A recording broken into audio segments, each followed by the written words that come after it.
पूरे देश सहित महाराष्ट्र के ट्रांसपोर्टर भी शासन प्रशासन की नीतियों से नाराज ही नहीं परेशान भी है। आज ट्रांसपोर्ट व्यवसाय किस तरह बर्बाद हो रहा है, ये सभी जानते हैं। इसके कई कारण भी है। इसे बचाने के लिए सरकार को कई नए कदम उठाने होंगे। ट्रांसपोर्ट व्यवसाय की हालातों पर सुधार पाने के सुझावों पर एक खास चर्चा अष्टविनायक ट्रांसपोर्ट कंपनी के संचालक अजय पांडे इनसे। अजय प्रताप पांडे, अष्टविनायक ट्रांसपोर्ट कंपनी बहुत ही विकट स्थिति है ट्रांसपोर्ट सेक्शन के लिए या किसी भी सेक्शन के लिए, बहुत विकट स्थिति है।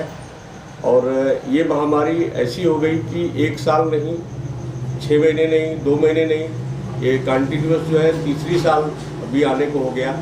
और सरकार की तरफ से छूट तो छोड़िए, लेकिन उसमें जो है डीजल के प्राइस को भी हाइक कर दिए। काम मार्केट में है नहीं। आज ये स्थिति है कि 3-3 दिन 4-4 दिन सब लोग बिना काम के बैठ रहे हैं ऑफिस में और खर्च करके और घर पे चले जा रहे हैं। और इस सिचुएशन में सरकार ने कोई भी छूट नहीं देते हुए डीजल के प्राइस को इतनी हाइक कर दिया, इतनी बढ़ा दिया कि लोगों का कास्ट बढ़ गया, इनकम ऑफ सोर्सेज कम हो गया। किन किन समस्याओं का सामना करना पड़ रहा है आपको? एवरीथिंग ऑल, मतलब काम नहीं मार्केट में, प्लस अभी पेपर्स भी सब ओके हो गए कि भैया आप पेपर क्लियर कराइए, अदरवाइज जो है उसको बंद किया जाएगा गाड़ियों को।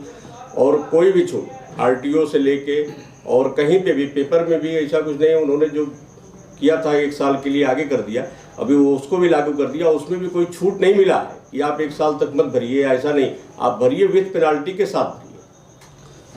अभी आपके सरकार से क्या निवेदन रहेगा? आपकी सरकार से यही निवेदन है कि कम से कम इस ट्रांसपोर्ट सेक्शन के लिए कुछ तो उनको बेनिफिट देना चाहिए। या तो डीजल कम करे, भाई माल तो सप्लाई वो बढ़ा नहीं सकते, क्योंकि मार्केट में अभी कोविड दिसंबर महीने तक तो ठीक था, थोड़ा मार्केट लग रहा था कि अब थोड़ा मार्केट कुछ बेटर हो रहा है। लेकिन जनवरी में जैसे ही कोविड के ऑप्शन जैसे बढ़ गया, इनका कोविड का जैसे ही बढ़ा, वैसे ही मार्केट से जो है बड़े बड़े लोगों ने अपना काम कम कर दिया। अब ये स्थिति है कि न अब हम लोगों की नागपुर बॉम्बे गाड़ी चलती है, ना नागपुर में माल है ना बॉम्बे में माल है। ट्रैफिक अफसरों के माध्यम से किस प्रकार की आपको परेशानी मिल रही है? ट्रैफिक से तो ऐसा कि वो अपने वर्क कर रहे हैं, बट ये है कि उसमें कोई भी बेनिफिट नहीं है। जैसे 50 किलो भी माल अगर गाड़ी में, अगर मान लीजिए कि कुछ कम ज़्यादा अगर हो गया, 50 किलो भी अगर माल अगर हाइक है ज़्यादा है, तो उसमें 22,000 23,000 ऐसी कोई जो है पेनाल्टियाँ हो रही हैं।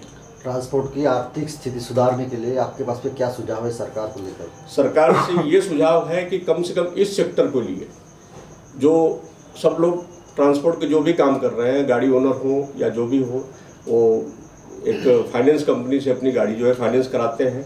आज फाइनेंस कंपनियां काम नहीं होने की वजह से, लेकिन फिर भी उनका प्रेशर ये है कि 2-2 3-3 भी किस्त होने के बाद वो गाड़ी को पकड़ ले रहे हैं। पकड़ने के बाद अब ये उनकी स्थिति हो गई है, बोलते हैं हमको पूरा पेमेंट दीजिए, अदरवाइज गाड़ी आप अपनी खड़ी कर दीजिए। अब वो आदमी दूसरी तरफ से मर गया, मतलब जैसे तैसे करके उसने 5 महीने 6 महीने या साल भर 1.5 साल उसने गाड़ी की जैसे तैसे किस्त अपने घर को क्या किया है, बेच बात की जो है किया भी। और लेकिन आज उसकी ये स्थिति है कि अगर गाड़ी उसकी पड़ गई है तो बोलते हैं पूरा पैसा लेके आइए, फिर गाड़ी को लेके जाइए।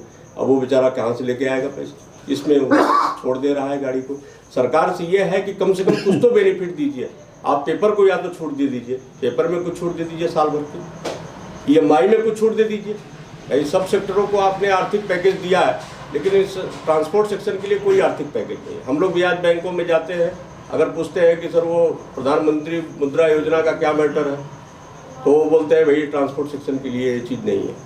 तो हमको तो ये समझ में नहीं आता, जबकि यही एक ऐसा सेक्टर है कि पहले गाड़ी की पासिंग करा लेगा, टैक्स भर लेगा, इंश्योरेंस साल भर का भर लेगा, फिर इसके बाद गाड़ी रोड पे दौड़ाता है। और यहाँ से अभी तो एक नया काम ये चालू हो गया कि यहाँ से बॉम्बे जो टोल 80 रुपये के थे वो बढ़ा के 100 रुपये कर दिया गया। जो टोल 200 रुपये के था आज वो जो है 300 रुपये का हो गया। मतलब यहाँ से पहले हम लोगों की गाड़ी नागपुर टू बॉम्बे चलती थी तो 1200 कुछ 45 रुपये का टोल लगता था, लेकिन आज की डेट में 1400 कुछ रुपये का टोल लग रहा है। मतलब एक चक्कर में गाड़ी जाने में 200 रुपये का हमारा जो है घाटा लग गया। हमको इनकम तो कुछ नहीं हुआ, लेकिन ये घाटा हमको लग रहा है।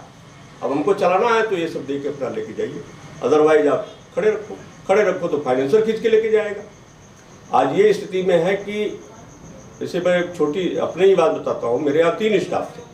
आज ये स्थिति है कि स्टाफ चले गए तो मैं उनको बुला नहीं रहा हूँ कि भाई बुला लेंगे तो उनको देंगे क्या कर। तो इससे जो है इस महामारी से ट्रांसपोर्ट सेक्शन में, और ट्रांसपोर्ट एक ऐसा सेक्शन है कि इससे सब लोग जुड़े हैं। आपने डीजल का दाम बढ़ा दिया, माल का दाम बढ़ गया, माल का दाम बढ़ गया, सब्जियों के दाम बढ़ गए, सब चीज़ के दाम बढ़ गए। गवर्नमेंट ने कुछ भी नहीं किया, किसी भी सेक्शन, मतलब बोलता हूँ ट्रांसपोर्ट सेक्शन के लिए तो कोई भी बेनिफिट गवर्नमेंट नहीं दिया।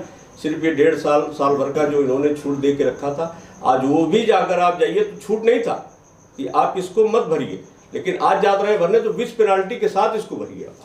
फास्टैग और ऑनलाइन सिस्टम से हाँ, फास्ट ट्रैक जो है गवर्नमेंट की अच्छी स्कीम थी, उससे जो है बेनिफिट है, क्योंकि जो पहले टोलों पे लड़ाई झगड़े होते थे वो बंद हो गया। अगर आपकी गाड़ी में फास्ट ट्रैक है और आपने अगर बेटर रिचार्ज अगर करके रखा है अमाउंट पे, तो गाड़ियाँ अपने टोल पे नहीं रुकती और इमीडिएट पास हो जाती है। उसमें फ्यूल भी बचता है अपने लोगों का, तो ठीक है। वो मोस्टली तो सब लोग ऐसे हो गए कि अभी फिक्स कर दिए हैं कि भाई यहाँ से यहाँ का खर्चा हम ड्राइवरों को ये देंगे, लेकिन है फ्यूल का बचत है उसमें।